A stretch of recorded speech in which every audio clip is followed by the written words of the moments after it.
G'day and welcome to Uneducated Entrepreneurs. We started recording before, but I'm Peter. This is Dan. How we doing? Yeah, good. So, just a side note, for those that are listening, I've been very slack at updating our episodes, so when you do get to this one, apologies for it being so long. I think it's been about 3 or 4 weeks since I've updated that, so whoops, that's my fault. 3 or 4 weeks since we've updated the episode. No, it's on YouTube. If you're on YouTube, watching it on YouTube, you see it there. However, we need to be, if you're listening to it.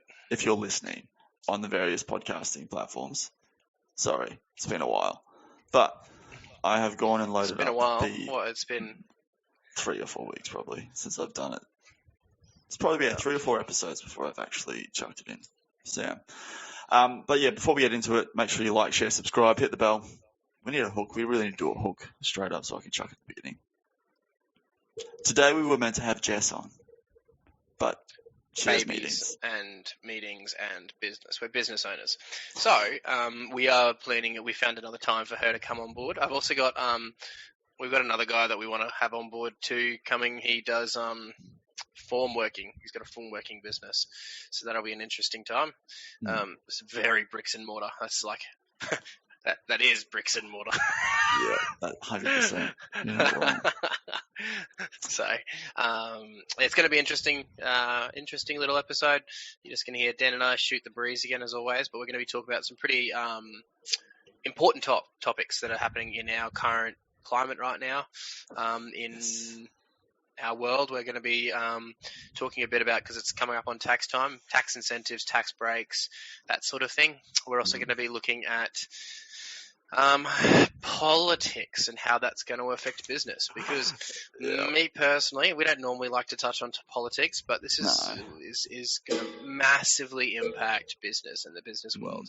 And that's something that I'm personally really concerned about having a medium-sized business, is some of the parties are looking at making businesses pay more taxes, which is not overly sustainable, and other ones are looking at hopefully doing tax breaks and what to expect with different political parties. Obviously, I believe a lot of them are a lot of hogwash anyway, and they don't actually match their policies. Yes, I mean, look at the LNP. Their 2019 election promise, we'll get an ICAC. It has not happened yet 3 years later. What is an ICAC? So ICAC stands for Independent Commission Commission Against Corruption. Independent Commission Against Corruption. Basically, people will, like an independent board will basically look into whether you're putting money where you're meant to be putting money or doing things you're not meant to be doing. That's basically it. All right. Well, before we get into all of that, should we talk about what we've done in the last week in business? What have you got up to this last week, Dan? There's been a few things. I technically started a new business. For those that tuned in last week for our episode, we started up a new Coffee Surf Queensland website / business. So we'll be working on that ever so slowly. But what is it? Coffee Surf? Yeah, Coffee Surf Queensland. Basically, it's going to be all things coffee and surfing related. Being on the sunny coast, being a lover of coffee and surfing. Is it a website? Yep. It looks like nothing at the moment because I've done nothing. Because that will be in the next mini-series about what plugins to use, themes, etc. So I haven't touched it just for that. Are you using WordPress? Of course. Why would I not be using WordPress? Like. I get what you're saying. This is what you see when your page is in the process of being developed, for people out there that are wanting to do this sort of stuff, before it's actually gone live. So this is why you don't send out your URL before it goes live. Yes. So we will be working on that in the next mini-series whenever we get around to doing that, where I look into actually setting up the website and go from there. So that's why it's done nothing at the moment. So we've done that. What else have I done? I've just done a few, I set up a couple of blogs, I'm pretty sure I've posted a couple of blogs with my PT business. And I think I did a few bits and pieces for Uneducated Entrepreneurs. So, nice. Yeah, just keeping busy. And also just been working a bunch, doing Uber Eats, because that's the thing. That's it. That's right. What have you been up to, Pete? That's a brick and mortar business. Uber Eats, well, a kind of delivery service, more of a service provider than anything. Well, I'm a service provider more than anything too. Yeah, I guess that's good. I guess that's fair. But yeah, what have you been up to this week in your business? This week, so we've done a few different things. We've actually found a new accountant that we're going to go with.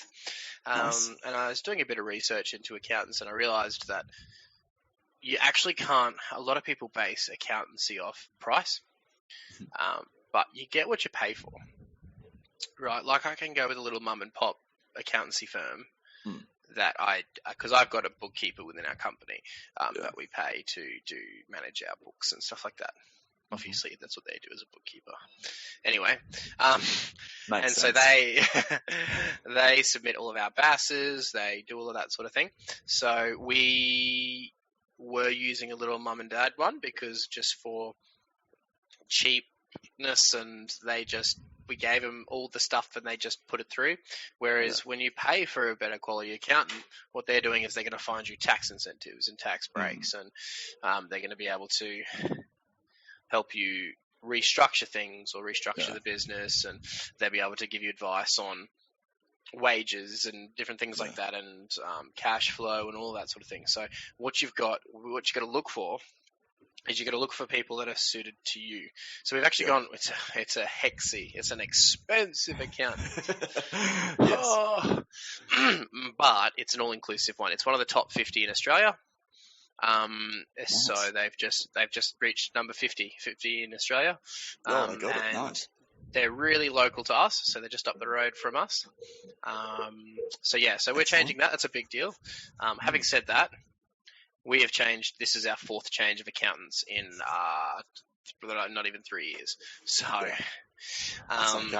so you can change accountants, guys. You've just got to make sure. We just had to make sure all of our tax and stuff was done with the other person. And at the end of the day, even like as Pete said, like you get what you pay for. But if you're just starting out, you just need somebody to put in the right forms, basically, when it comes to tax time.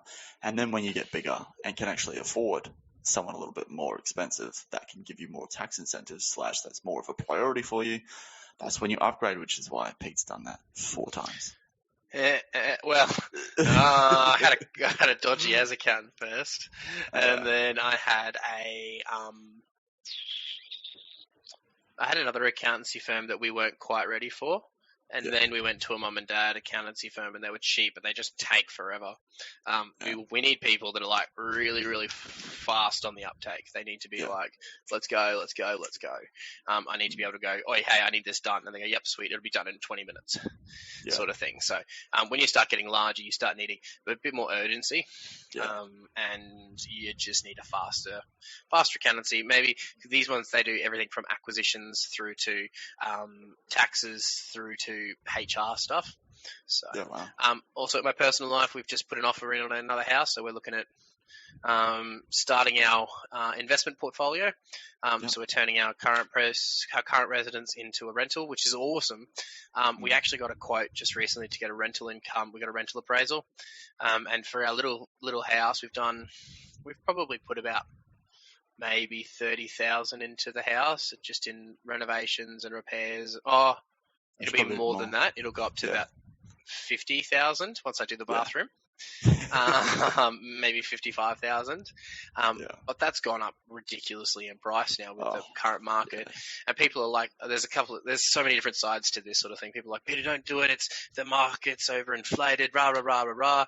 And to be honest with you, my perspective is the best time to throw your hat in the ring is yesterday, right? No one can actually predict, especially in this kind of market right now. No one can predict what's going to happen, right? And we got a rental appraisal on this house. It got rent appraised for $650 a week, and my mortgage repayments currently are $180 a week. This is why it pays to own your own house, guys. But in saying that, you have sunk a lot of money into your mortgage, so. Yes, we've sunk a lot of money into our mortgage. But even when we first got our mortgage, our base repayments were $240 a week. Yeah, gotcha. But we have sunk a lot into the house itself. Yeah. So we've renovated downstairs. We've put a shed out the back. we're doing a bathroom, we've done the backyard, whole range of different things that we've renovated. We've painted the house, painted inside, painted outside, different things like that. So we've put money into the house, but it's now worth a ton more, which is awesome. But that's just the market as well. Oh, that's exactly it. Yeah. So I've got another friend. They built last year, and then I think they built for like $550 land and house, and they're being appraised for like an extra $270,000 in less than a year. So that's just how stupid the housing market's gone up at the moment. It's just ridiculous. So if you own a house, you're doing really well for yourself. So really it is awesome because we had to go in now because obviously the equity in our house is more. So you buy and sell in the same market. Yeah. Right. There's a lot of people that are selling their houses now to go buy new houses or upgrades. And at the end of the day, you buy and sell in the same market. So it doesn't really matter if it's inflated if you already own your own house. It is a bit of a deal, like, because we're actually not touching any of our savings. We're using all equity. So we're using, which is handy.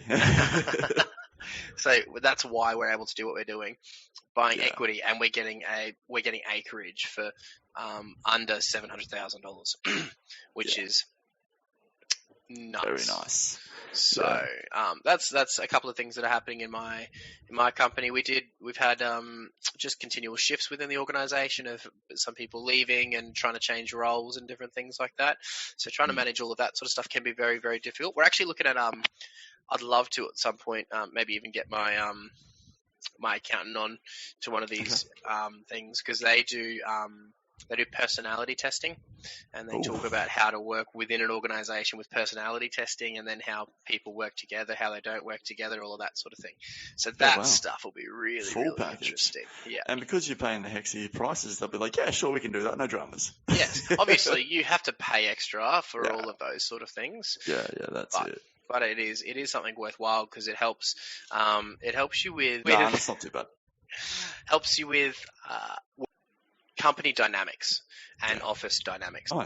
Anyway, so that's a couple of different things. We're wanting to move out the business and try to find premises. So changed accountants, and Jess and I are building a property portfolio. Hopefully aiming to get about 10 houses in the next 10 years. Yeah. So house a year. So good. It's definitely doable. I'm waiting for the market to crash. It probably won't happen for a while. If ever. It may not happen. I mean, especially with the new policies that both Labor and Liberal LNP are proposing. Yes. We'll get into that momentarily. Even in the last GFC, man, our housing prices didn't drop that much. We didn't get... Exactly. See, Australia's a bit more... I don't know about now, but back then we were a bit more insulated. So it wasn't as... Like, look, we were shut off from the rest of the world, and our... the growth and the GDP and everything just shot up. Like, instead of having a crisis, we went the opposite way and had inflation.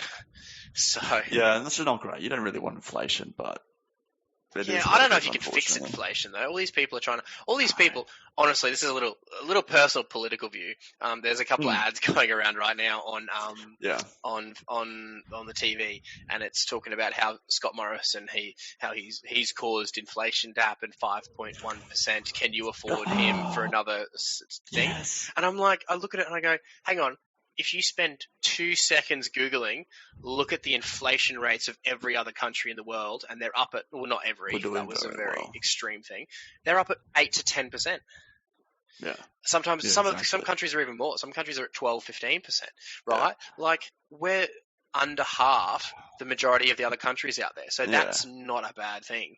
And they're like, could you afford another thing of Scott Morrison? I'm like, you're an idiot. It's not his fault. That's the thing. Yeah. They're throwing him as like, he's responsible for inflation. It's like, he doesn't have control over the prices of stuff. He can't just be like, hey, we're going to charge an extra 20% on timber now. Cool, thanks. Like, there are so many different, like, variables out there. You've got COVID. You've got the war over in Ukraine and Russia, which is still going, unfortunately. So then you've got supply demand, which is through the roof because of COVID. And especially now that China's going for their whole COVID zero Yes. cases Well, and locking everything down. That's the issue. So the reason things are going up is because we're willing to pay that. Yeah. Right? Totally. A cost of something is determined by what people are willing to pay for it. Yeah. In fact, it's like scarcity and rarity will come into effect because it's like, well, I want that, but there's not much of it, so I'll pay a premium. Yeah, and so that's why timber and metal and all that's gone up, because we're willing to pay for it. We go, we want a house built now. We're going to pay the extra prices to get that house built now, right? Yeah. Like, you can still get everything. Yes, we're having a shortage of things, but you're willing. It's like cars, for example. How dumb is it that secondhand cars? A lot of secondhand cars are now worth more than new cars, right? It's because people are willing to pay the money. That's why the housing market has gone ridiculous the way that it is. Because people are willing to pay stupid amounts of money for shit boxes. Like, it just doesn't make any sense. Like, they're like, look at this house. It's like falling apart, but it's 2.5 bedrooms. And one of the bedrooms is under the stairs, like Harry Potter. And it floods every second day. And but I'm willing to pay $800,000 for it. Yeah, it's comes back to, well, there's a lot of factors, but... Sorry, I get really passionate about it. I'm like, this is stupid. Yeah, exactly. And then it's like, well, we've got no money for it. It's like, well, it's because there's not much of it, and wages haven't gone up. So what we're having the big issue with it, particularly in the real estate world, is I was chatting with a couple of real estates. They're still saying that up to 30-40% of their market is coming from down south. Yeah. Right. It's because they're all moving up. It's so much cheaper in Queensland than it is everywhere else. It is. Well, actually, New South Wales and Victoria. Yes. It is so much cheaper, right? And we just have a better quality of life up here. Personal preference. Yeah, I mean, look, we might be a little bit biased on that, but we're both from Queensland. That's where we stand by it. Anyway, and they were saying, because these people, like, I've got a mate of mine. He's a new friend of mine, and he's moved up from, I think it was Melbourne, and he sold his house for like, I think it was like just under $1 million, right? And he came out here and he bought acreage for way less, and it was a townhouse that he sold.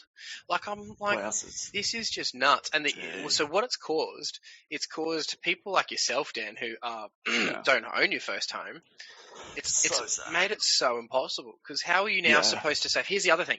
So real estate's now, because what they've found, the transition that's happened only in the last... Probably 12 months. Probably. Not even. In the last 3 or 4 months, they found that, just the ones that I've spoken to, which has been about, because we've been looking for a property, so I've spoken to about 9 of them, I guess, and in the last 3 or 4 months, they found that it's not as much those people that are coming up anymore as it is first home buyers trying to buy houses in this area. But because they've spent the last 12 months getting outbid by ridiculous amounts, they're chucking out wacky numbers there, right? Yeah, exactly. And then what's happening is now real estates are going, hey, we want you to have, how are you financially? So they're asking all the buyers how they are financially. We went and checked out a house, man, that had 5 contracts fallen through. One of the other houses had 3 contracts fall through, and the one that we ended up purchasing had 1 contract fall through before us, all of them on finance. Right. Yeah. So people have put in these offers, not got their financial stuff approved. I cannot advocate enough for a good quality broker. Yeah, definitely. Find a good quality broker and just stick with them, because they're going to be able to get you way better deals. They're going to be able to change everything up for you, and you're going to get an amazing deal on this. Yeah. Anyway, but it doesn't take that long to get a broker. No. Give them a call up. You just got to look around.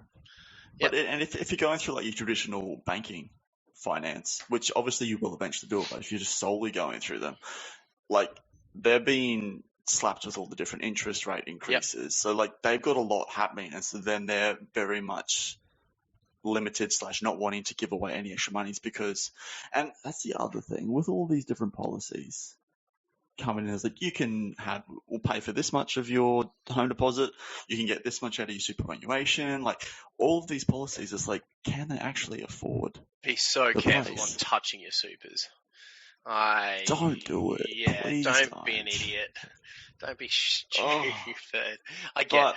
People are going to do it. Yeah, remember when they made it that they could do it in COVID at the beginning of COVID? You could draw, 2020, and then all these people are drawn, like and 10 grand or something. yeah, but you could do it twice. So you take 20 grand out of your super, and then in the end of it, when they did the calculations, people were losing $300,000 out of their super if it's left in there for the 20 years that it's supposed to be.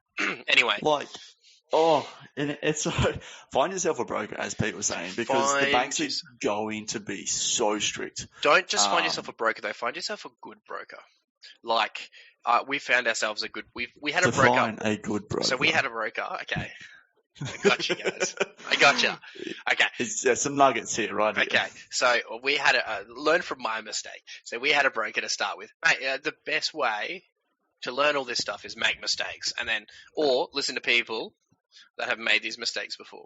So these guys, me, I've made many mistakes, but that's why I've learned. And I'm a person who makes quick decisions, and then if it stuffs up, I fix it up later. My wife's the complete opposite. Yin and yang. It's fine. So these things we had a broker to start with, and we just went for. We were talking to them, and they obviously just went through your big banks, right? But they were able to get. Don't get me wrong, they were okay in regards to they were able to get us a home loan for our first home. I did a bit of a sneaky, and I was working as a sole trader when I first bought my house, and I'd put a whole heap of money for tax. You're telling me and this, then I probably shouldn't be saying this, but I will. And then I used that money that I'd put away to purchase the house, and then I went on a payment plan for my tax and paid my tax off. Anyway. That's just smart. That's just good money management. There's nothing wrong with that. They have these payment plans in place for exactly that. Yes. So I had the money, but we wanted to buy a house, and it was the right time for the market. We had just started the business. Anyway. Yeah. So that's kind of getting a bit off topic. But what I wanted to say is you find this broker who they were okay. There was nothing wrong with them. But then we've started looking at other brokers, and we ended up finding this other broker. So they were telling us when I talked to them, they said, we won't be able to help you if your business hasn't been up and running for 3 years. Right. So that was the other issue. I'd started my business. We were 6 months into my business, and I was working for another company, and I wanted to leave work and go work full time for my business. But they said, you have to get a house first. Get the home loan first, blah, blah, blah, blah, blah.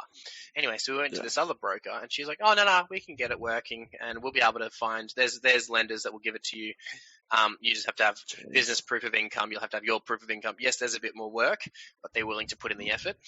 And so we had to put in the effort to find more of the information. We had to do business bank accounts. We had to do BAS statements and all of that extra stuff.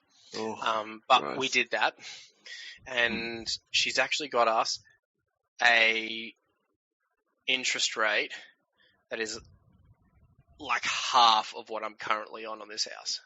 Oh, wow. Right. Which is what you want with the prices going up, interest rates going up. That's through a big bank. Right? Oh, wow. It's through the same bank that I'm currently with my mortgage. Right? And so she's been able to they know they've got negotiating power, right? Yeah. They have this negotiating power. So they're banks want to lend you money, guys. Like, that's just what they want to do. They like take you. That's how they make money. They're pretty much just borrowing your money to make more money. Like, exactly. When you're paying them back, like that, they want you. They're like, their desire is to give you a loan, right? But it's just got to make sense. But anyway, she ended up getting both of our home loans, including our investment property. So the one that becomes our investment property is at an interest rate that's almost half of what we're currently on. So tip on this one, guys, if you have a broker, go talk to your broker now and say, hey, can I get a better interest rate? And they'll go, yeah, let's have a look. Oh, cool. Yeah, we'll go talk to the bank for you. And they will negotiate the bank for you as well. Yeah, because you're already paying for them anyway, so you may as well make them work. No, you don't pay for a broker. Really? No. Oh, this clearly shows how much I know about brokers and buying a house, guys, because I've just rented. Okay. Yeah, that's all. All right, so you don't pay for a broker. So brokers get their fees through banks. Right? Because they're selling I guess a contract, more or less. Yeah, they're selling mortgages, kind of. Look at it as the intermediary, right? And so all of these banks work through brokers, And then it's like a referral system. They're referring us to an organisation. Yeah, okay. They're getting us Alright, the then they best get deal, kickbacks, yeah. and then they get kickbacks from that. Yeah, so basically it's affiliate marketing on a massive scale, and the product is a house. So they essentially refer you to the business, like with affiliate marketing. But that's essentially the same they thing. do like a bit more work than affiliate marketing in regards to helping you do your contract and helping you make sure you payment structure. Payment structure. Payment structure is where it comes in. It's like, well, okay, so they've referred you that, so you get a kickback from them because they've essentially given the bank a contract, which will then essentially give them an interest / a return. Of X amount, and then it's like, well, we want to take X amount of that because we gave it to you, and you wouldn't have it without it. Yes. Yeah. So it's interesting. So guys, just a broker, it is in their best interest to get a bank to sign you up because they get the money for it. It doesn't come out of your pocket, right? And they found me a better deal than I could have found on my own, which still doesn't really make sense to me, but they've done it. So find a broker. I mean, we use, I don't know if I'll just say it anyway. We use this company called Bespoke. She's incredible, like so fast on everything. As soon as you get the contract signed and the deposits paid, she's like, boom, boom, boom. Here's the thing. Me personally, I'm a salesman through and through. Like I love doing sales. Didn't you sell your own house? Jess was saying, because by the way, it was also Pete's son's birthday on the weekend. So that also happened.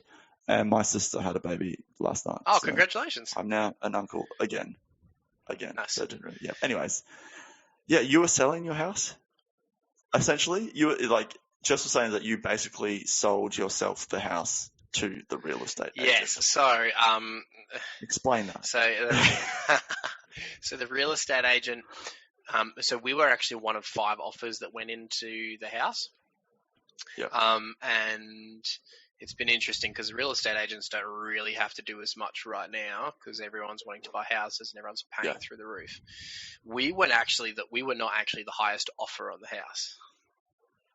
Oh, my goodness. Right. And I started talking with the real estate guy, and then anyway, we made a phone call. We started chatting about, so we were talking when we were there, and I was saying, oh, we have a business and blah, blah, blah. And I was talking about ourselves and who we are as people sort of thing. So much so we said, hey, we really want to put an offer in. So we sent him a message. He called me up asking me to put an offer in. So they already had 4 offers or 5 offers on this house. And he gave me a call up and said, can you please put an offer in? Anyway, so we put our offer in, and then I hadn't put my offer in yet. And then we called him and we were talking, and he was, can you put an offer in? I'm like, yeah, blah, blah, blah. We ended up speaking for 45 minutes because he wants to start a business and he wants to get into all that sort of thing. So I'm like, man, I'm happy to sit down with you and we can have coffee and we can do this. Anyway, so I was like, hey mate, I need at least a 20-day finance clause, because we've got to do some refinancing in regards to this house and remortgaging, all that sort of stuff. And he goes, oh, the owners were wanting a 14-day one. And he's like, but yeah, I'll be able to get it for you. So he got the owners to agree to our amount because we are the most financially stable. Plus, he got us the 20-day finance clause. Plus, you know what I mean? So we got all these extra things. And it's all about it's talking with people and just being able to – you have to be able to sell yourself sometimes. You have to be able to, especially in this market with the housing and all that sort of stuff, you have to go, all right, I need to sell myself because they need to – if you get the real estate to like you, man, you're pretty much going to get the owners to like you because the real estate is relaying the message. Yeah, the owners have no idea. They're like, oh yeah, cool, that sounds good. As long as we get paid at the end of the day, you just keep doing you, basically. So because they were like, so it's like, oh, if the real estate likes you, they go, oh, hey, we've got this awesome couple. Yeah, we know they're a little bit less, but they've got a business that's doing really, really well, and they're actually better financially. So yes, you could go for this amount, which is higher, but there's a higher risk involved with that. Look, we've already had this contract fall through because of finance. These guys are financially fine. Do you know what I mean? Being able to. Yeah, exactly. Yeah, so I kind of sold the house. But I'm a salesman through and through, and you've got to be able to do that with pretty much everything because at the end of the day, people make a judgment call on you within the first 10 seconds of meeting you. Do they like you? Yeah. Do they not like you? Right? It's how you interact. It's how you engage. It's your facial expressions, which is really interesting for me because I didn't have all those when I was a kid because I have autism. Just to remind everybody here that I have autism. Just in case he stares off to the distance. So for any new visitors or anything like that, I was diagnosed with autism when I was younger, all that sort of thing. But I had to learn all of these skills and develop skills over time. And here's the thing. If I can do it, the person who barely got through school, was unable to focus, I don't really have any drive to learn in regards to like formal education or anything like that. I don't have any drive, any of that. I'm a go-getter. I'm a get out there. Let's do this. Let's action it. Let's take step by step by step. Let's just start, right? I'm not like let's do this and now this and now this. I'm like, this is our end goal. Let's just start and see where we end up. There's only 3 steps to this thing, and then just goes, actually there's about 40. And I'm like, nah, we just do this, and then we do this, and then we do that. She goes, Peter, but then you've got to do this, this, and this in regards to that step and this. So I don't think hilarious. Like that. So it's about so if I can do it, honestly, anybody else can do it. Like if I'm able to do all this sort of stuff, I'm very pro risk, which is bad sometimes. So don't get me wrong, I make a lot of mistakes sometimes.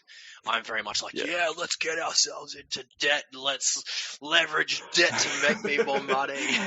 Not always the best option, unless you're very smart and know what you're doing. And I'm not very smart. I'm an idiot, right? I'm not. Just got to know the right people. Yes, and that's it. See, here's the thing. Most of my business, I don't run because I just go, oh, you do this, you do that, you do this. I'm all about delegation. Find the right people in your life, you can make anything happen. Yeah, exactly.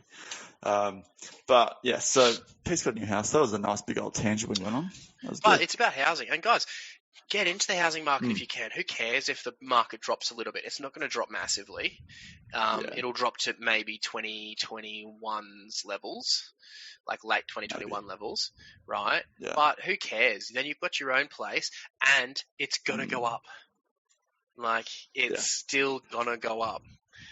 Yeah, even if it drops for a couple of years. Look at the long run of everything. It's like investing, right? You just leave it in there.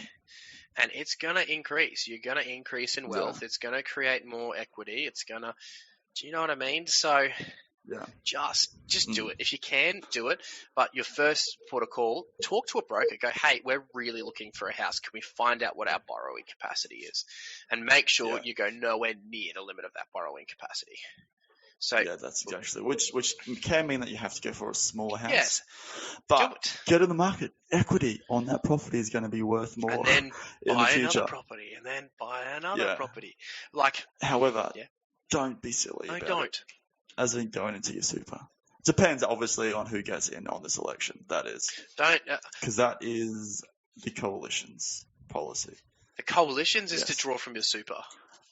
Well, it's like coalition's kind of part of LNP. They kind of matches. So yes, LNP, Scott Morrison. I'm actually really concerned because Labor's budget is a shit ton more than Liberals' budget, right? Yeah. And when they've planned all this money out, right, where the hell is it coming from? That's exactly because it's got to be paid from somewhere, and they don't mention where they're going to get the money from. You made a comment just recently that they're getting rid of what was it? That word you said? The Lamington. So no, that was the that was Liberals.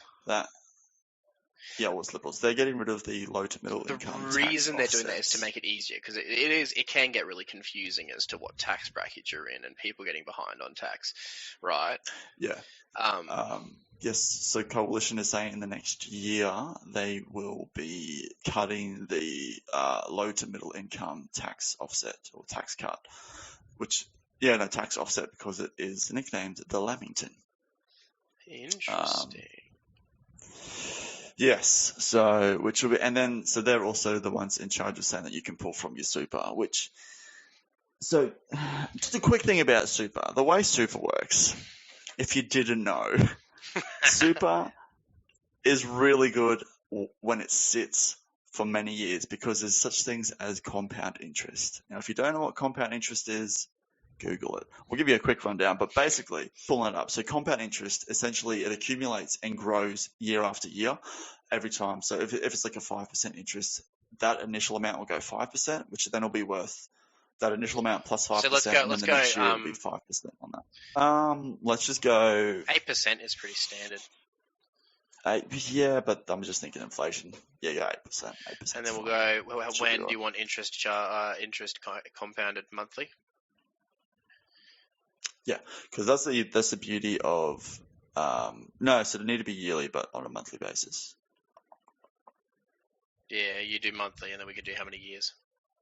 So if we do 1 year, because generally your interest rates are for that year, and so then it's worked out over the 12 months. So then it's constantly growing each month after month. Do we want to do regular deposits or nah? No, so let's just leave it at 10 grand and just see what that's worth. So this is 1 year. Yeah. Initial balance, interest earned, becomes that. Yep. And that's over how 1 many year. years? If its interest rate is compounded monthly. Yes, so you need to yearly. Because that's 8% each month, which would accumulate to be. There you go. So you'd only get 830 for the first year, right? But if you sit there and we go, let's go to, should we go to 5 years? Yep, 5 years. Calculate that 830. Look, now you've made 4,898 in 5 years' time. And that's in 5 years' That's without time. making any deposits, right? Let's increase that. Let's just let it sit there. Let's increase that to 10 years. Mm-hmm. Or should we go? Let's go 20 years. Yeah. So what's the average rate of a mortgage, basically? Okay, calculate. If you left that in there, you've just interest $39,000 in 10 years if you leave 10 grand in your account without making any repayments. Let's say you do let's make a repayment. What's something reasonable? Let's go $100. Yeah, $100 a month or something. $100 a month that you add to this. Right, watch this 39. That's how much it is there. So 39,268 is your total interest earned. Yeah, you need to be reading out. For the listeners. Yes. So there's 39,268 total interest earned, right? And we're going to put the $100 deposit every month, right? That now becomes over 20 years, yeah.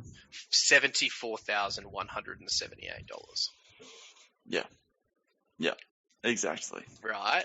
So it's worth so much more money leaving it in either stocks or an asset that will pay you out 8% a year than it is to be pulling out your super. And that's $100 a month. Yeah, that's like 4 coffees a week. Right, that's nothing. So yeah, that's $100 a month, right? And you get to, if you invest $10,000 in 20 years' time, you're going to have that $10,000 becomes $108,000. Yeah, exactly. And that's just putting an extra $100 in. What happens if you put in a month? Well, like let's put in 200. Yeah, a month, not even a week. Right, 200.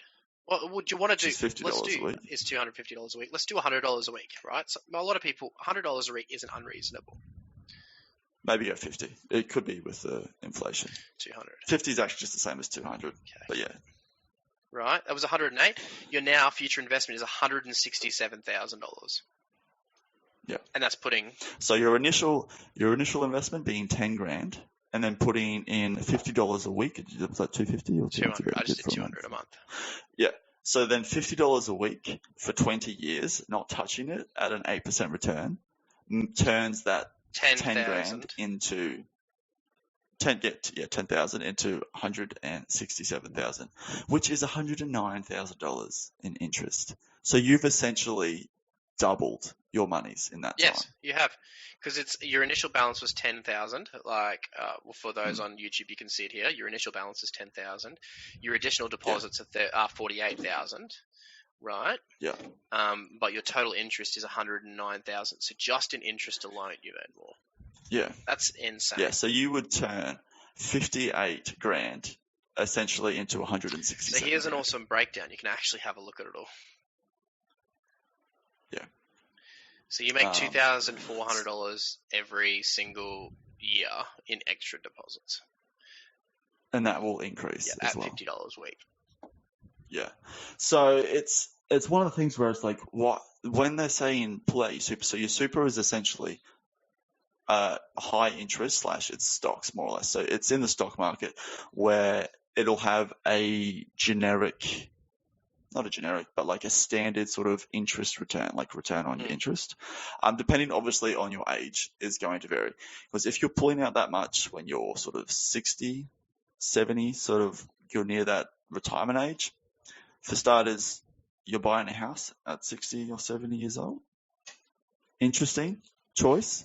Not a bad thing though. My parents bought their first house when they were like 55, so it's not uncommon, but it's not going to be as much of an impact on your super compared to, say, someone in their 20s that goes and pulls out 40% of their super, which is what they're, I guess, saying that you can do. But that is only also, for side note, that 40% of your super pulling out can only be used for your deposit. So that's not guaranteeing that you're going to be able to pay those repayments, even with a deposit. Yep. So you're essentially opening yourself up to, default on your mortgage. Look how awesome this projection breakdown is. Look, if you look here, the green is total deposits, right? Look out, it's a straight line up, right?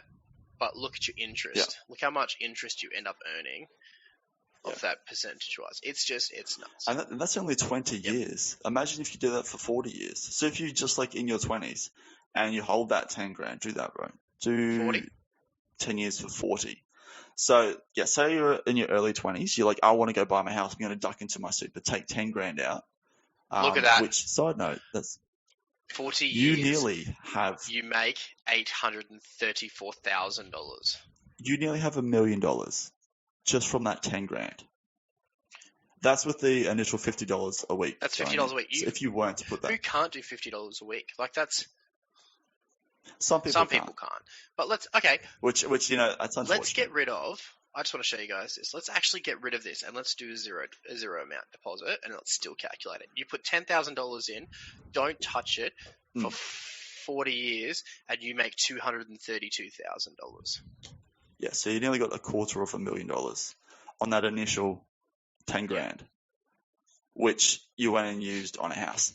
Now, if you're savvy and you've used that house, the only way I would think about doing that, pulling out of my super, would be because I would be flipping like a house. So the way I would do it, if I was to pull, like I'm not going to be doing this, because as soon as you pull that money out of your super, you lose so much compound. Plus, Pete also mentioned when I was on the phone to him the other day, you have to pay tax on that, which they didn't quite specify. Like, yeah, you can pull, 40% of your super. That is a capital gain. You have to pay tax. 50% of that is going to go to 40 tax. So 46, I think. You're not even going to be getting that full amount. You have to pay tax on that. It's nuts. Which means that you're like, oh, I can pull 10, 15 grand out of my super. I could stop sharing now. Hold on. But that's only going to be like 7 or 8 grand. Yeah. That you actually can use to a house deposit. And the way the house deposit's going at the moment is they're a lot more than that. You still need to have savings there. Oh, a house deposit. So you're just killing yourself. On our place, we're looking at $650 and 10%. You need $65,000. Exactly, and that's just like a standard house as well, with a bit of land, sure. But like if you're going sort of into more of like Brisbane area or like a residential area, because you're a bit more rural. Yeah, $650 is cheap right now. I never thought I'd say that. So, but if I bought my first house for $285. Like a house. It's now worth like $450. Yeah, well, that's exactly it. Yeah. So, like, you're going to need more money. I think you have to pay tax on that money that you've pulled out, which means you're just worse off at the end. And then you're robbing yourself of future gains. So I would not recommend using your super. I'm not too sure whether Labor's got a better option about shared equity in the house. Sure, you're meant to have 50% because that's their answer to the housing market. I'm not sure on the exact specifics. I can have a look at it. But they're saying that they can be. So this is now more or less just a housing episode. Yeah. Not really much business involved, but that's okay. They're saying that your safer and affordable housing. That your house can be we'll 40% of your house in equity, but you just have to pay that back. What you got to understand is that'll be paid back with interest. That's not going to be an interest-free loan. It might be nothing, but that 40% may end up costing you your house. And so then they get, titles of your house. So then the government owns Want to hear something really sketchy? It's very sneaky. Go for it. Show you this. I have to leave. Screen, I have to leave soon because my son's woken up. Oh, true. Yep. But this is Labor. Eligible home buyers will need a minimum deposit of 2%. Wow. So can you imagine the fees and stuff that the banks are going to chuck on that, with an equity contribution from the federal government of up to a maximum of 40% of the home and a maximum of 30% purchase of an existing home? So here's the thing. They're saying that they're going to give you 40% in equity, but you're going to have to pay that back too. Yeah, that's just equity. Yeah. That's not actually owning anything. So that's just what your house earns. Yes. Basically. So it's very much like, but if you haven't bought a house, unfortunately, it's not looking great. Like, it can sound good. Like, oh, we can just do 2% deposit. And look, it might work. But you need to be... So think about this. Okay, think about this, guys. 2% deposit. It doesn't sound like a lot because interest rates are fairly low, right? But if you're only putting a 2% deposit in, say, on $600,000, right? That's only $12,000 deposit, right? That's $12,000 off the price, but then you've got to start paying interest from the day dot.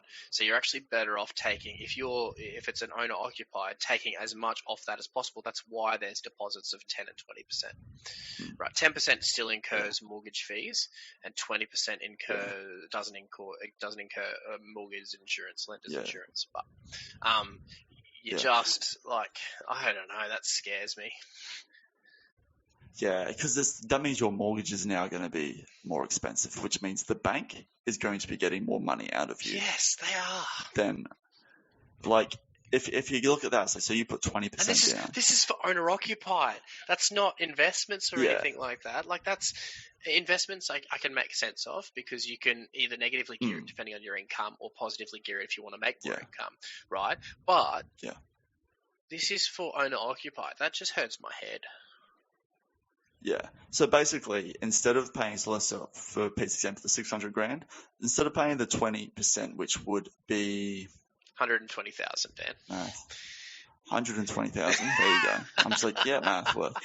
So that being your 20%, if you just do 2%, so you're now paying 18% more. So instead of $12,000, you're paying. So instead of 120, you're paying $108,000 extra. And then your interest rate's going to go up. So then that's going to be... I think it's... And they charge interest on that $108,000. Monthly, or is it week? Oh, I can't remember. I think it's monthly. I think it's monthly. I think you have a period where it's principal free. No. So, like, you're just paying... interest only. You can do interest only. You can pay interest only depending. But you don't want to do that because, if it's owner-occupied, you don't want to do that. If you have an owner-occupied house, pay it off as fast as you can. But if you have any investment properties, mate, just keep it at interest only. Just let it chill. Yeah, exactly. All right. Well, I actually better crack on because my son's cracking it. But... Next week we should have Jess. I actually really enjoyed that conversation about housing. It was good. So this one was brought to you by housing and some of the election. Barely any election. Problems. And sponsorship by Bespoke. Brokerage, I'll pull that out. It's fine. Sponsored by Bespoke. Bespoke. No, they'll maybe chat to them, see what they say. No, if we had a big audience, maybe. So thanks for watching, guys. Thanks for tuning in. Make sure you share, like, subscribe. Don't be silly with your money. We are not professionals. Someone that you trust. We are not financial professionals. We are just talking about our personal experiences. So. Yeah. And our opinions on whether you should or should not be pulling from your super or taking 40% from the government. We recommend to not do it. Just save. Until next week, guys. Yeah, just save. Until next week, you have a great week. Make sure you like, share, subscribe, hit the bell notification, and we will catch you next week. All right.